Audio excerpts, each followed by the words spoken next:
this point you should have finished at least one project and gotten it back from the first firing. The piece is bisquare, which means it's been fired one time, and the piece, you'll notice, looks and sounds a little bit different. So you'll notice that it's a lighter color, and it also has begun to shrink, which is always why I tell you guys to put your name on the bottom of the piece, because it doesn't look exactly the same as it used to, and sometimes you're not sure if it's your own piece. You'll also notice if I do that, it's no longer got that dull noise that it did before it was fired. And the reason that that happens is because inside of the pot, there's silica. And the silica actually begins to melt, and it creates a glassiness to the piece. So it makes it much sturdier. So at this point, you are safe to hold your pieces by the handles. You are safe to hold the piece by the lip, and all that stuff that was not allowed when it was greenware. So you're gonna take the piece, and the first thing you have to do to prepare the pot is you have to clean it off. When it comes back at this stage, the piece is porous. If I were to just fill this pot with water at this point, it would hold the water for a little bit, but then slowly the water would begin to seep through the wall. So it's kind of like a sponge, even though it's hard. So this gets fired a second time to a higher temperature, and it becomes even more vitreous than it is now. So fired pieces, you'll notice even the pitch of them. So when it's bisquare, kind of sounds like that, and when it's high fired, or in this case mid-range, it becomes even more vitreous. So even more of the silica particles will melt. And what actually makes it so that it's watertight is the glaze that we're gonna put on the surface, because that completely vitrifies the piece and it seals it so that it will hold water and so you can eat off of it or anything like that. So in order to clean this porous piece, I need to be careful because it is porous. What you guys can see is as I'm wiping it, the water disappears quite quickly. Now that happens because it's absorbing the water.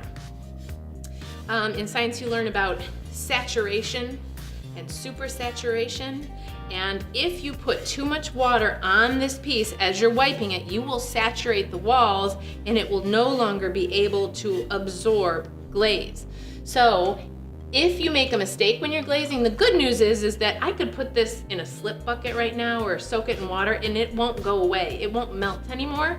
So if you make a mistake with your glazing and you have to clean it off, you can wash it completely off, but you won't be able to glaze it again the same day because it has to dry out before you can it will accept any glaze. So I don't want to stick it under the faucet. I just want to take my sponge from my toolkit and I want to wipe the inside and the outside.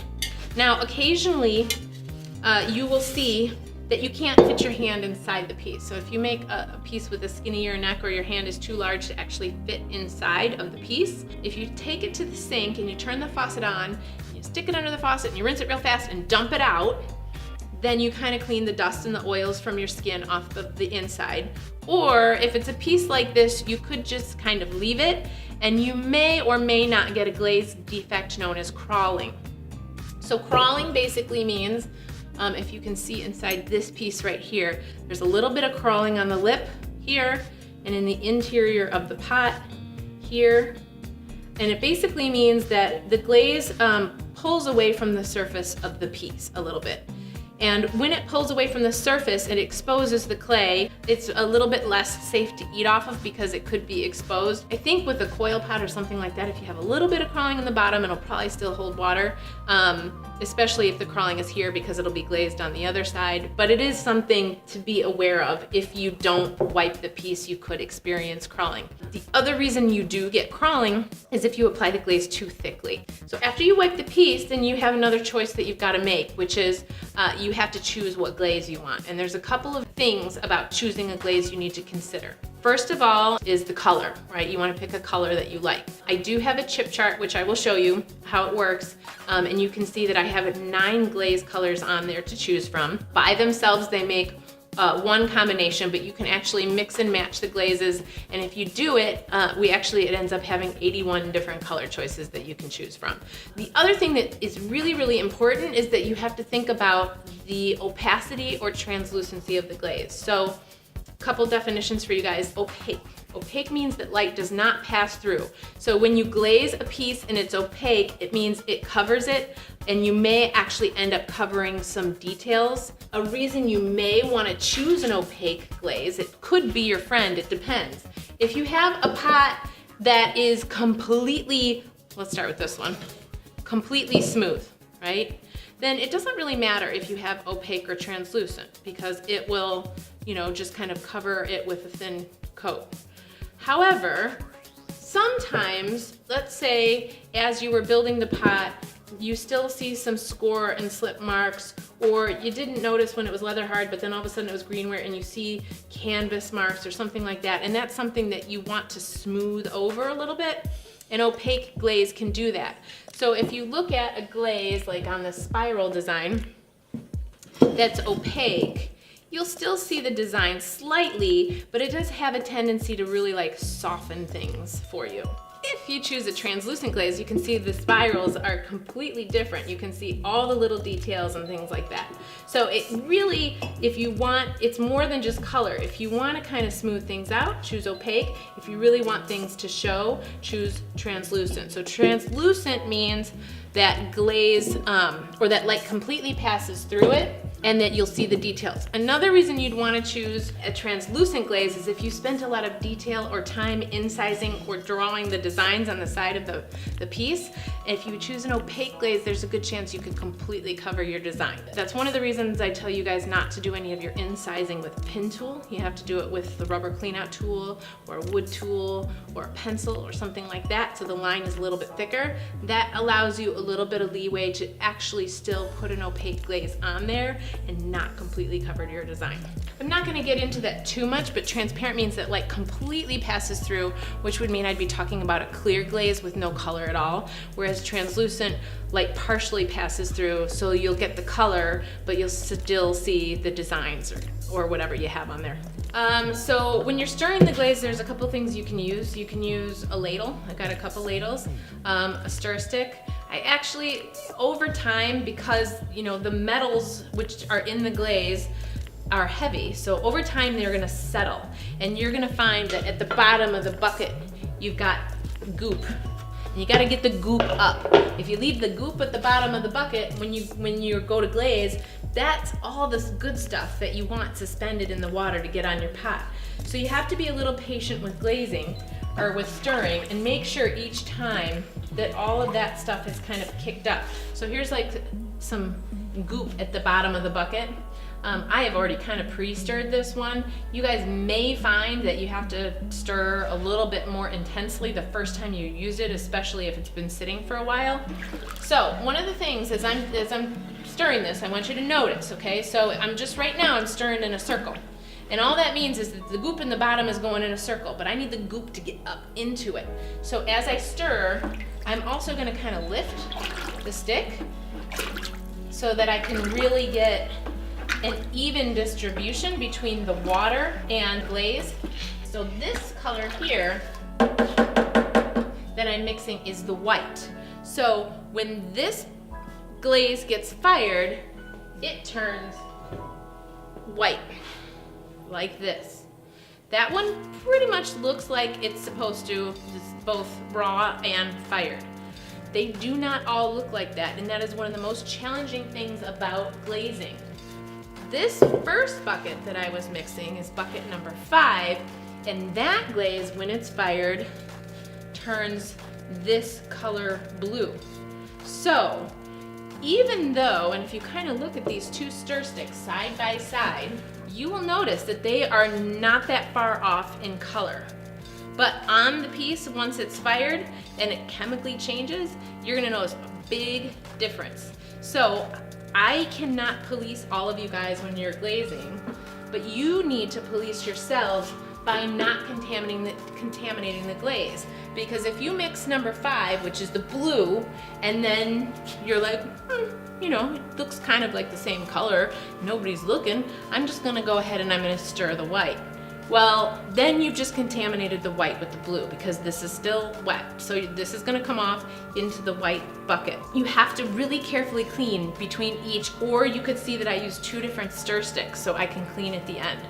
The stir sticks are all over by the sink. They're kind of on top by the glaze buckets, and then there's tongs and there's ladles and stuff hanging up there. So there's plenty, there's enough for every single bucket to have their own as you guys are glazing. So please don't contaminate those glazes. There's a couple of ways you can glaze a piece.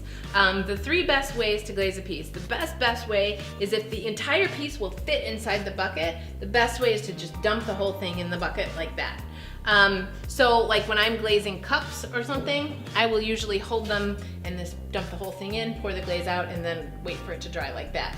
A larger piece though can be kind of challenging, and if it doesn't fit in the bucket, you're gonna wanna take glaze and pour it over the surface of the piece.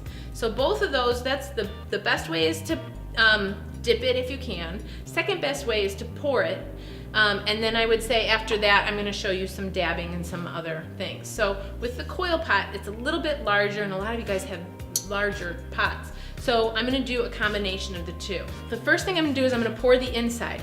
And when I pour the inside, I'm gonna pour the glaze in, and then I'm going to, as I pour it out, I'm gonna turn it like this, so I coat the entire interior of the piece. Now the reason I do the interior first is because then I can still handle the outside and not mess it up. So I'm gonna take any clean container I have. If it has paint or something on it, that's fine, as long as it's not like, you know, gonna come off when I pour it. If there's dirt in the bottom that you think will rinse off into the bucket, then wash the cup before you use it. So I'm gonna take a cup of glaze, kind of looking to the side where I can set the cup down when I'm done, and I'm gonna pour it into the piece, set this down, and then I'm gonna pour it out, and as I pour it out, I'm gonna turn it so that I can coat the entire inside, and I'm just gonna shake off any excess. Now I wanna keep it upside down because I want any excess to drip out. I don't want it to pool at the bottom, creating a thick spot, and then I'll leave it. And this is the most exciting part of glazing because you have to hold it while it dries. But it dries pretty fast. Because it's porous, you can kind of see it's like shiny when it's wet, and then it'll get a dull surface. Now this is just powder that's kind of been absorbed into there. So as you touch it, it's gonna be chalky. It's gonna come off really easily. So you have to be careful with raw glaze and how you handle it so you don't chip it off. You don't wanna like set it on the lip of the piece on a tabletop or something like that, because you can actually chip it off the lip as you're working. Now, if you're okay with those extra little drips that are on there and you think it looks nice, you can leave it. But let's say you don't want to see the drips, or you want the inside and the outside to be 2 different colors, then you have the opportunity, you can kind of wipe those off. Once the glaze dries, and it's dry now, it usually only takes a minute or 2. Once the glaze dries, it takes a little bit of experience to know how thick it should be. When I am looking at raw glaze, it's hard because it's not fired yet. So my spirals and my designs will be completely covered at this point. And I'll show you when I finish this one. It will look like it's covered, but in the firing it melts. So it'll kind of like smooth itself out, and you'll end up that some things will reappear. So I'm just gonna use the same bucket because I have it here. But if you guys want to use a different bucket, you can, at this point, since it's dry, you can dip it in a separate bucket, and it shouldn't contaminate the other bucket as long as this is dry and you move quickly. So I'm gonna take this now, dip it in here, but everywhere, and I'm intentionally gonna leave finger marks so that you guys can see how you hold the piece is gonna matter. So if I put my fingers like this when I dip it in the glaze, and I take it out, and I'm watching it dry, my finger marks are gonna be there. So first thing is I wanna be careful when I do this how I hold the piece, and you have to hold it so you're not gonna drop it. We can fix finger marks later, but I'd like to hold it with as few finger marks as possible. So on a smaller piece like a cup or something like that, I'll be conscientious of how I'm holding it. So I'm leaving fewer finger marks. So I'm holding it as it dries, and you can kind of see, it looks like an opaque glaze now. It's kind of filling that up. Another thing that is very common is to get these pinholes, and I'm gonna show you how to fix that, but you have to wait till the piece is dry in order to fix that. What I see a lot of students do is they like dip their finger and they try to add more glaze, and then the pinhole just keeps coming back. So leave it alone. If you got these pinholes on there, leave it alone, let it dry, and then I'll show you how to fix it. So I'm gonna take my thumb off so you can see that I've got finger marks on there still. okay? Some people like the finger marks, you can leave them if you want to, but if you want to get rid of the finger marks, the next best way to glaze a pot is by dabbing. So dabbing, you can use a paintbrush. I sometimes just use my finger. But dabbing is filling in these holes. If you're using a paintbrush, you do not want to do this with a brushing motion. A brushing motion will actually re-wet the glaze and wipe it off. So when I use a clean, I should say, paintbrush, I'm using a motion like this. So you would probably never want to glaze an entire pot by dabbing because it'll take forever. But you can fix little spots that you missed by dabbing. And another thing you can do is you can change colors. So let's say I wanted the spirals, I wanted this to be blue, but I wanted to make my spirals green. Well, I would glaze the whole thing blue, let it dry, and then I would go back and I could dab green over the top of the blue. You always want to add your second coat on top of the first. Don't wipe this off to add another color because it just creates a thin color, and it doesn't look quite as good. I want to show you guys some defects, some things that can happen if things go wrong. And the biggest one, really the main one that I want you guys to know about is the crawling. So I'm gonna go a little slower this time, dilly-dally, and show you what can go wrong. So as I glaze this, if I forget what I'm doing or I'm not prepared or I don't know what's happening, whoopsie. Now you can see that my designs are like getting really covered up. So as this dries, it may actually form little cracks. If it cracks a little bit, usually you can kind of brush it over like you would with a pinhole, but sometimes it cracks so much that it starts peeling back and falling off, and if that happens, you have to wash the pot and you have to start over.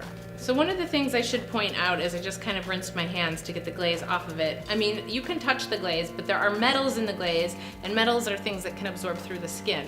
So even though I touch the glaze sometimes, and it's fine to do that, I do want to wash it off after I'm done, and I want to wash it off rather completely. So sometimes using a nail brush or something like that and making sure that it's out of your fingernail beds is a good idea, especially before you're going to go eat or something like that, because you don't want to eat those metals inside the glaze. So when you're glazing something smaller like a cup, like I said, you want to be very conscientious of how you hold things with your hands. So if I'm holding it, I usually kind of hold it by the handle because it's safe now, but I'm trying to hold it. I'm not like holding it with my entire fist. I'm just using a couple of fingers that I can know that I can dab those later and fix it. Another thing you can use are the tongs. I've got a couple pair of these, and these are also by the on the sink by the ladles and all that. And if you do this in the piece and hold this, it's actually pretty sturdy, and you can use this. You may want to do like a little practice of how you're going to get the piece in the bucket and then pour the glaze out, you know, kind of get comfortable with this, not over the floor, but over a countertop before you try it. But you can take these tongs, you have to squeeze this rather tight, and with something like this, I'm going to go completely in the bucket and then out. And again, watch how quickly I go. So I go completely in the bucket. Gets a little splashy sometimes. Pour it out. So like I said, I wasn't like doing this like I was on fire, but I sure didn't mess around. Like I got in, I got out, and then I kind of wait for it to dry. Now, if you don't wait for it to dry, you're gonna mess up the bottom, but we're gonna wipe the glaze off the bottom anyway, so you'll just have to wipe the counter where you set it down on. So I'm gonna go ahead and set this one down and let this dry. And then I just have a few tong marks in there that I'll have to fix up later, as opposed to finger holes. So I got a little scrape there, a little tong scrape there. So I'll just have to kind of dab that a little bit later, or maybe even brush it over like with my finger like it's a pinhole. Okay, now if you look at this piece here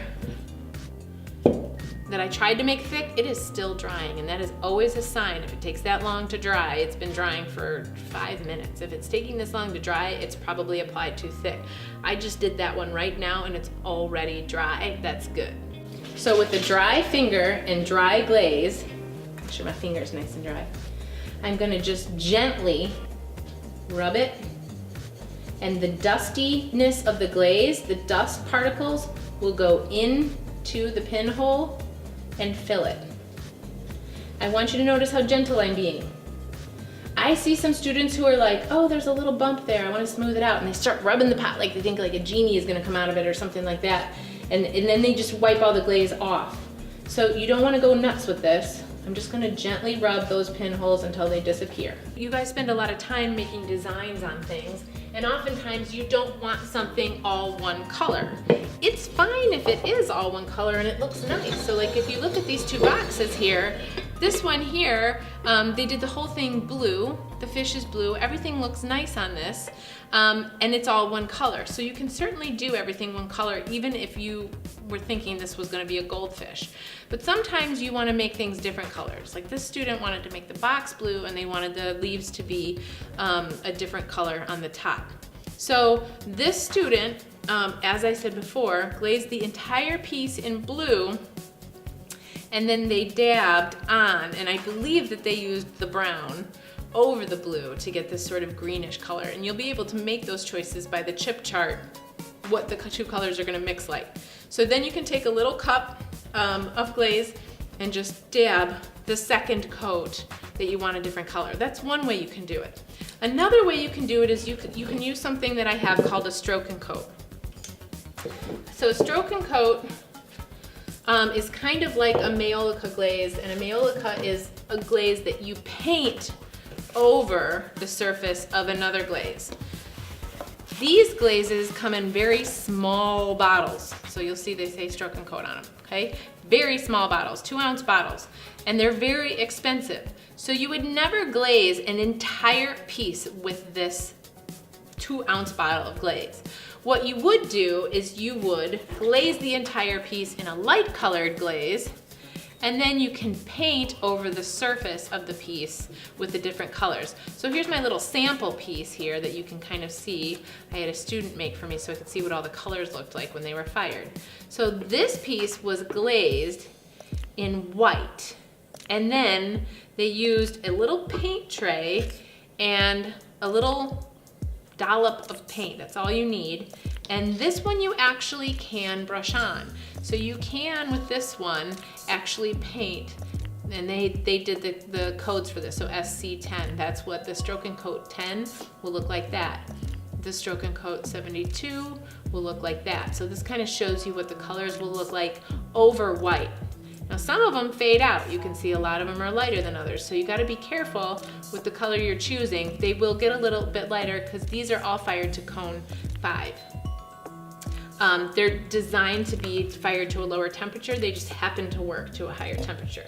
So if you would like to use the stroking coats, you need to ask permission first, because I need to assess the project and make sure that you're not using it for the whole thing, but just for a little bit. So I've had a student who made like a cupcake teapot, and they just wanted the little cherry on the top of the cupcake to be red, and the stroke and coat worked perfectly for that. So those are available if you ask me for them. So an underglaze is a glaze that you put underneath a transparent glaze. I do not officially teach this to you until you take level 2 ceramics, and then you will learn about it. But you would paint these on much like you would stroke and coats, but then you have to put a clear coat over the top of it. When you paint with an underglaze, you don't get a shiny surface. It is not watertight, it is not food safe unless you put the clear coat on it. So I'm not sure if you can see the difference, but this is a very dry surface. It is not shiny like a finished pot, and it is not food safe. So this is more of like a paint almost that you fire on, whereas a stroke and coat itself is a glaze, and it will by itself fire shiny. So you can put a stroke and coat over the top of a piece, but an underglaze you have to put underneath a clear coat. Last thing I want to show you guys is how to clean the bottom of the piece, and this is called wiping the dry foot or wiping the lid seatings. So when you have a piece of pottery, you will notice any piece of pottery that is finished has no glaze on the bottom. And the reason that is because glaze, when it is fired, it melts. So in the kiln, it looks like there's like a little thin coating of molten lava over everything. So it's kind of like if you imagine it was like a bottle of syrup on the breakfast table, and you like squirt the syrup out and the syrup runs down the side and it gets on the bottom, and then you stick it back down on the table that you're eating at, and you leave it overnight. You go back the next day, it's going to be like stuck to the table. Same thing with glazes. If you keep glaze on the bottom of a piece, if I fire it like that, it will get stuck to the kiln shelf.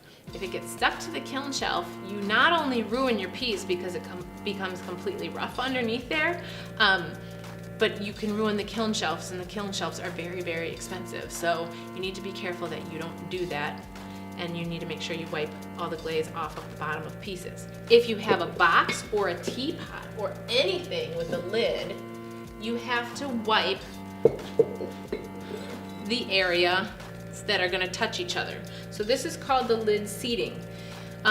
This box is wiped here along this edge and on this edge, so that when it's fired, it doesn't get fired together.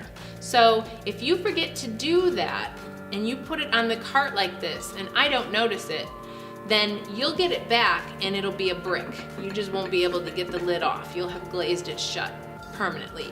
If there's too much glaze sealing it shut, if you try to pry it off, you'll break it. So you want to make sure that you do that. The other option with a lid seating, or an object that has a lid on it, is that you can fire the two objects separately.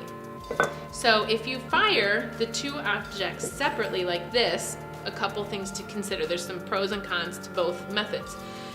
If you fire it separately, this whole surface can have glaze on it because it's not touching anything. This whole surface, or anything that touches the kiln shelf, whether it just be the edge or the middle or whatever is touching, will have to have the dry foot wiped. So you will have to wipe that off. Sometimes you have a piece where you just really want it to be glazed right here. So it's worth it. When you put your piece on the cart and you're telling me you're ready to have it fired, if you put it on the cart like this, you're telling me you want the piece fired together. If you put it on the cart like this, you're telling me you want the piece fired separately. So I won't go as I'm loading the kiln and take your lid off. You have to put it on the cart like that so that I know how you want it put in the kiln.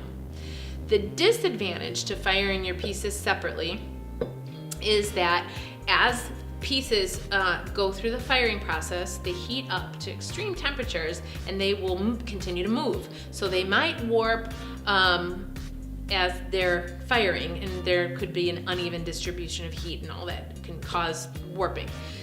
If your piece is fired with the lid on, when they warp together, and when it comes back from the firing, you have a better fit to your lid most of the time. So if you fire it separately, it could be that this lid warps a lot, and then when you go to put it back on, it doesn't fit exactly right, and you get a little bit more of a wobble or something like that. So a good lid fit, and usually if you can, I would fire them together and just accept the fact that it's gonna not have glaze there. With the teapot, it's the same thing.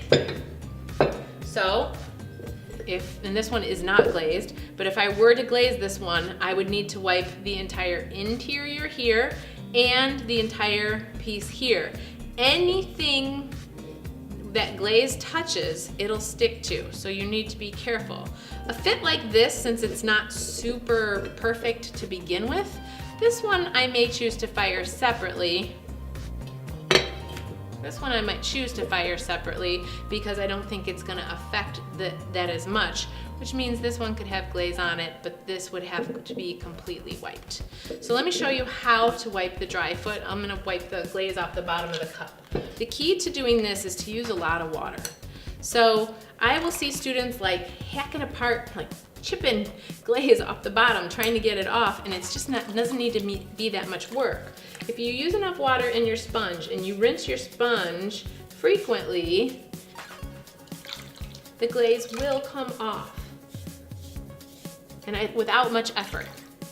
So look at how many times I actually go in and I clean it. If I never clean my sponge, all I do is smear the glaze around in a circle and it doesn't actually come off.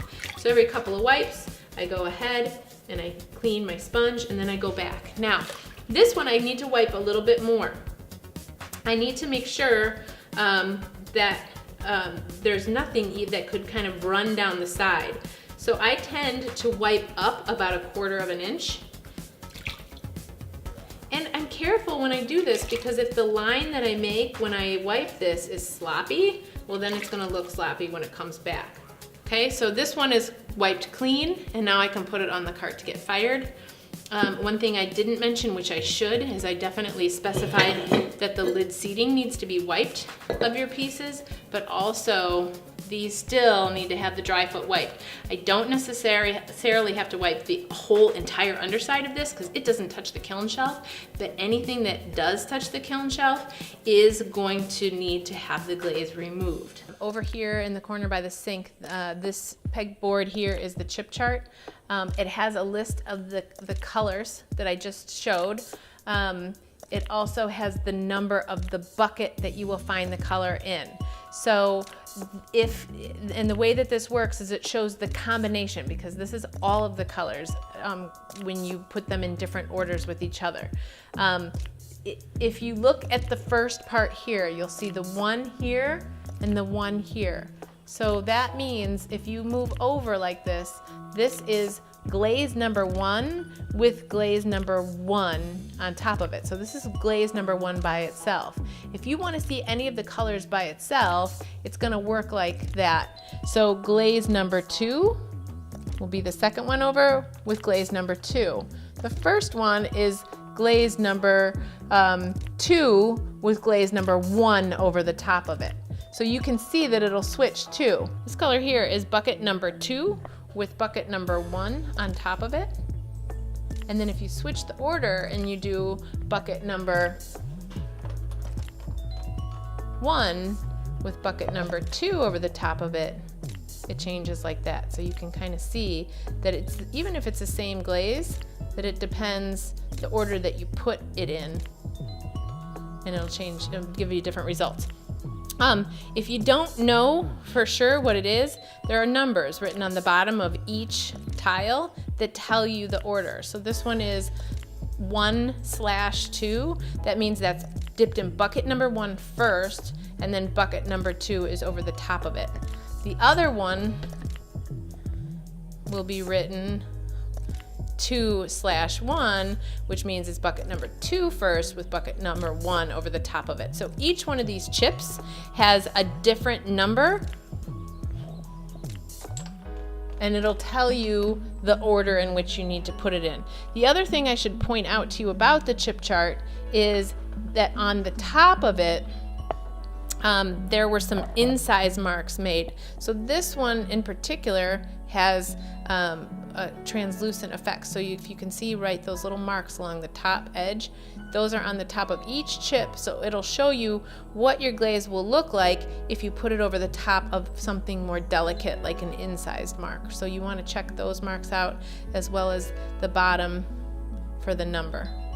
Look at the chips only in this area. Don't pick them up, bring them over to the bucket, say, okay, I know I need 7/4. Put the chip back where it belongs, 7/4, and then go and do your glazing because you know what you need.